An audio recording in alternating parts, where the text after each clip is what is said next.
Good morning, everyone. And today we'll be starting a new series of learning, saying class 9 chapters. So, today we'll be explaining about motion. So, in everyday life, we see some objects at rest, others in motion, and examples like birds fly, fish swim, blood flows through the veins and arteries, and cars move.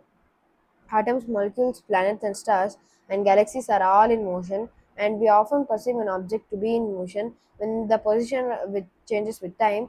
But, however, there are situations where the motion is inferred through direct evidences. For example, we infer the motion of air by observing the movement of the dust and the movement of the leaves and branches of trees, etc. And what causes the phenomena of sunrise, sunset, and changing of the seasons? It is due to the motion of the earth. If it is true, why don't we directly perceive the motion of the earth?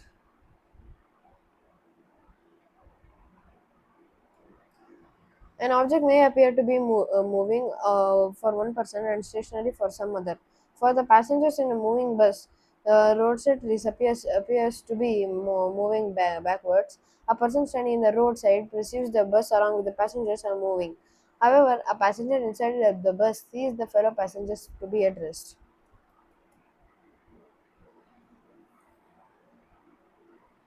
So these are some activities, and we come to the next topic, uniform and non-uniform motion. Consider an object moving along a straight line and let it travel 5 meters in the first second, 5 meters in the second next second, 5 meters in the third second, and finally the 5 meter in the fourth second. In this case, the object covers 5 meter in each second, and as the object covers equal distances in equal intervals of time, it is said to be in uniform motion. The time interval in the motion should be small. In our day-to-day life, we come across motion where objects cover unequal distances in equal intervals of time. For example, when a car is moving on a crowded street or a person is jogging in a park, these are some instances of non-uniform motion.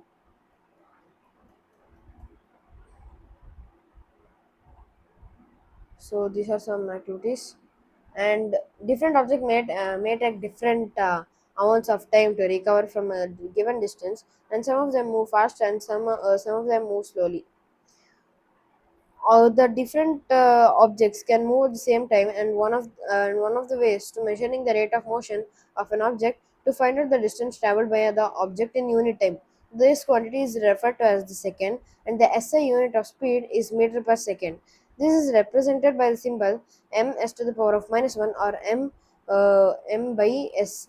The other units of speed include centimeter per second, sm s to the power of minus 1, and kilometer per hour, km h to the power of minus 1.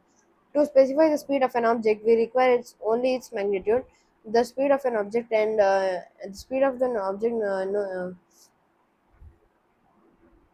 not, need not to be constant. In most cases, objects will be in uniform motion.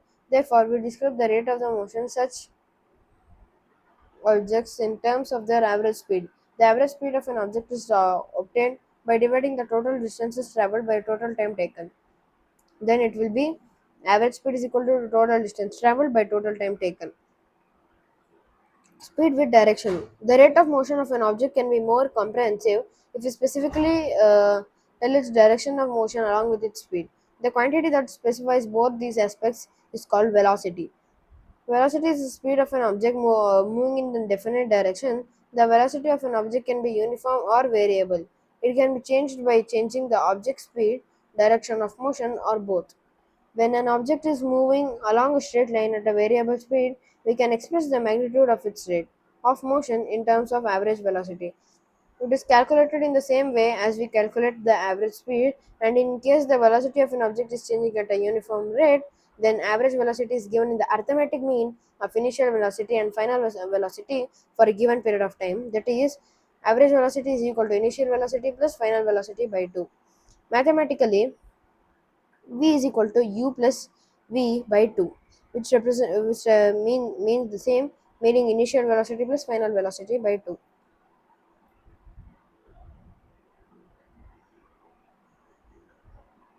So we have some numericals. Like the odometer, example 7.2, the odometer of a car reads 2000 kilometer at the start of a trip and 2400 at the end of the trip. If the trip took 8 hours, calculate the average speed. Now the average speed will be total distance covered by total time taken. So total distance covered will be 2400 minus 2000 is equal to 400 kilometers, and the total time is 8 hours. So in order to represent it in the form of kilometer per hour, we the average speed of the car will be 800 kilometer by 8 hours. So it will be 8 divided by 400, which is it should be equal to 50 kilometer per hour, also represented as 50 kilometer h to the power of minus 1. So what is rate of change of velocity? During uniform motion of an object along a straight line, the velocity remains constant with the time.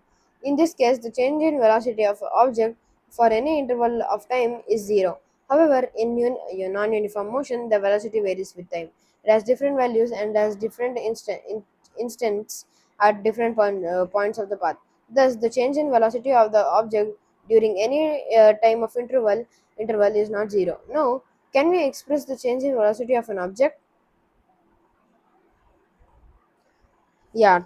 So, to answer such a question, we have to introduce another physical quantity called acceleration, which is a measure of another physical quantity, and it is defined as a change in velocity of an object per unit time.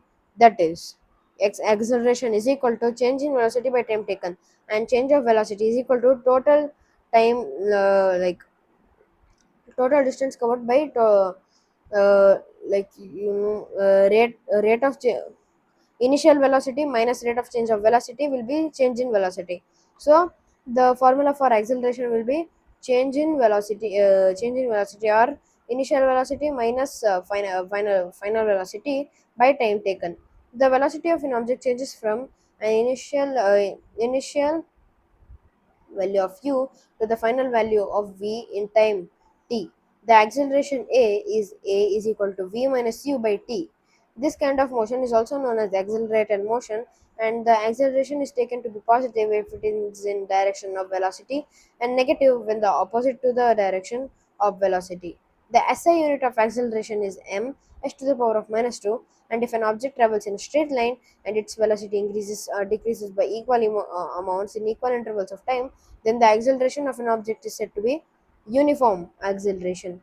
The motion of a freely falling body is an example of uniformly accelerated motion. And on the other hand, can travel with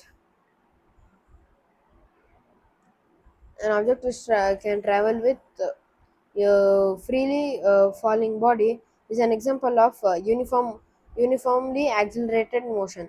On the other hand, an object can be traveled with non-uniform acceleration if its velocity changes at a non-uniform rate. For example, if a car traveling around a straight road increases its speed by unequal amounts in equal intervals of time, then the car is said to be in motion with non-uniformly.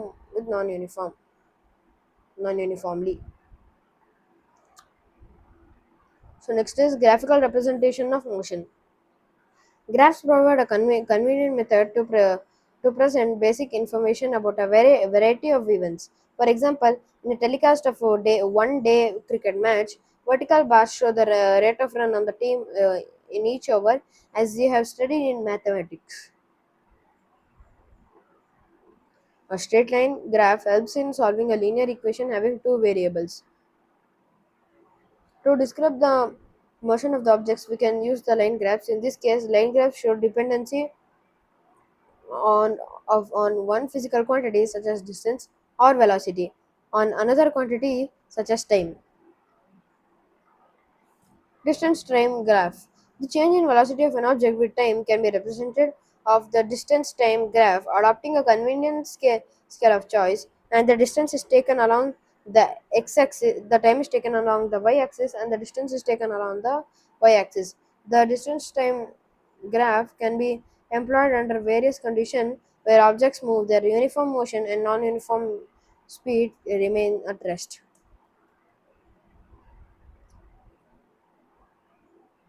So that's it for today, and thank you for watching. Thank you.